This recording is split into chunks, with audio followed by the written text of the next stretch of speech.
Hai semua, kali ini Andi Replay akan bercerita tentang kisah yang sedang viral, yaitu KKN di Desa Penari. Karena cerita aslinya lumayan panjang, maka ini dia buat dengan gaya narasi orang ketiga ya. Yuk simak ceritanya.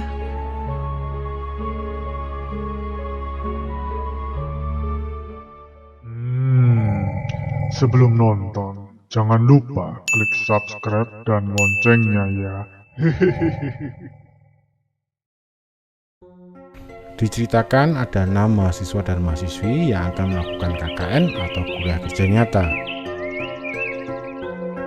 Mereka adalah Ayu, Nur, Widya, Wahyu, Anton, dan Bima. Mereka melaksanakan KKN di Desa Penari, sebut saja di Kabupaten X, di mana kabupaten ini memang akrab dengan dunia mistis. Perjalanan untuk mencapai desa ini cukup sulit. Hal ini dikarenakan desa ini belum mempunyai akses untuk kendaraan.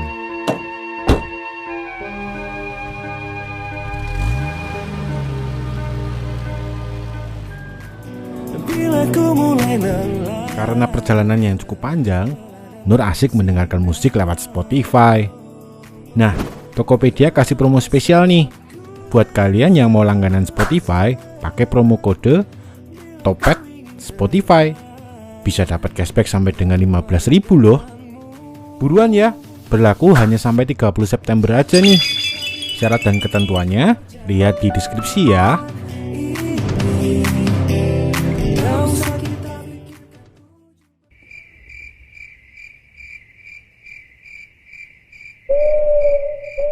Sesampainya di kota terdekat, mereka harus berjalan kaki menembus hutan untuk bisa mencapai desa itu.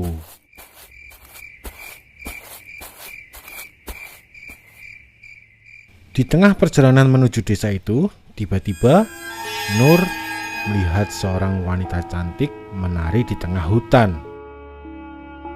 Dalam hati dia berpikir, siapa wanita itu? Parasnya cantik sekali. Tetapi ketika Nur mengedipkan matanya, wanita cantik itu telah menghilang. Hal seperti ini memang lazim dialami oleh Nur. Dia memang seseorang yang peka terhadap hal gaib. Bahkan menurut beberapa orang, ada seorang nenek tua yang selalu menjaga Nur. Sesampainya di Desa Penari, mereka langsung menemui kepala desa, yaitu Pak Prabu. Pak Prabu yang awalnya melarang mereka untuk melakukan kegiatan KKN di desa ini, akhirnya menyetujui dengan syarat mereka tidak melakukan hal-hal yang tabu atau terlarang selama KKN di desa ini. Dan mereka pun menyanggupi itu. Tidak lama kemudian, Pak Prabu pun mengajak mereka untuk keliling desa. Pak Prabu mengingatkan ada satu daerah yang terlarang.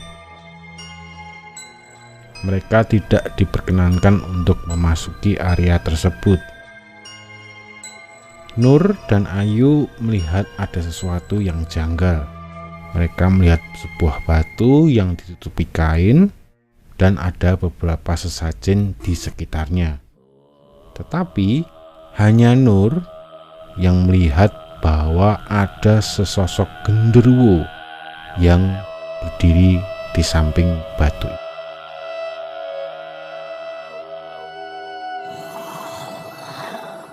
Setelah melihat penampakan genderuwo, tiba-tiba Nur merasa tidak enak badan.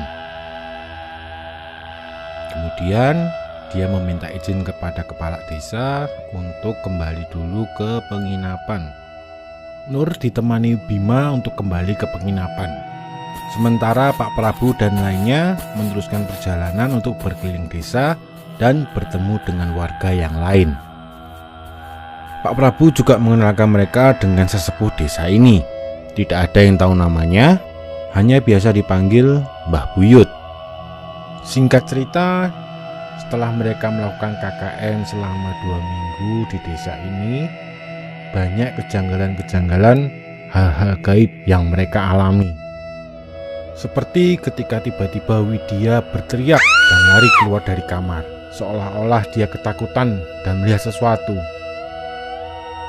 Akan tetapi ketika anak-anak bertanya, dia hanya diam, tidak bisa menjawab. Nur yang mengkhawatirkan kondisi Widya memberikan minum. Namun ketika Widya minum air pemberian Nur, tiba-tiba dia tersedak. Widya memasukkan jarinya ke dalam mulutnya, dan semua anak terkejut. Ada beberapa helai rambut panjang yang keluar dari mulut Widya.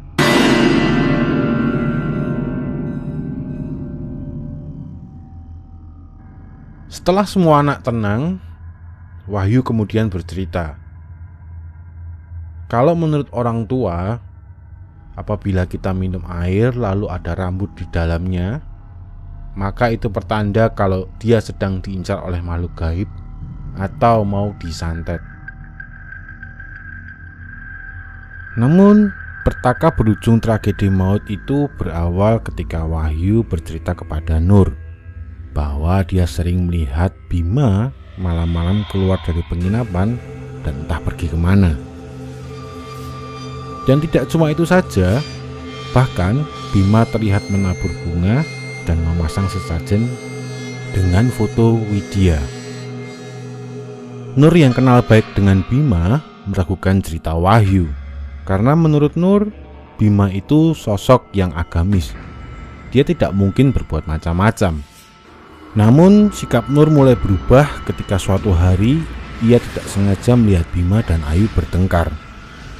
Nur mulai yakin ada sesuatu yang disembunyikan oleh Bima. Akhirnya Nur memberanikan diri untuk masuk ke kamar Bima. Dia ingin memastikan apakah semua yang dikatakan oleh Wahyu benar adanya. Bukan main terkejutnya Nur ketika dia melihat yang ada di bawah ranjang Bima. Bukan hanya sesajen dengan foto Widya, tetapi juga ada sebuah selendang berwarna hijau dan sebuah gelang mahkota. Nur segera menyimpan benda-benda misterius itu ke dalam sebuah kotak dan disimpan juga bersama sebuah kitab suci Al-Quran. Nur bermaksud mencari Bima, menanyakan apa tujuan sebenarnya dan apa yang dia sembunyikan. Namun tiba-tiba ia melihat Bima keluar dari penginapan. Nur berpikir dalam hati, mau kemana dia? Harus aku ikuti dia. Nur kemudian mengikuti Bima. Tak lama kemudian, ia melihat Bima memasuki daerah yang dilarang oleh Pak Prabu. Mau apa dia ke situ? Pikir Nur dalam hati. Nur pun terus mengikuti Bima.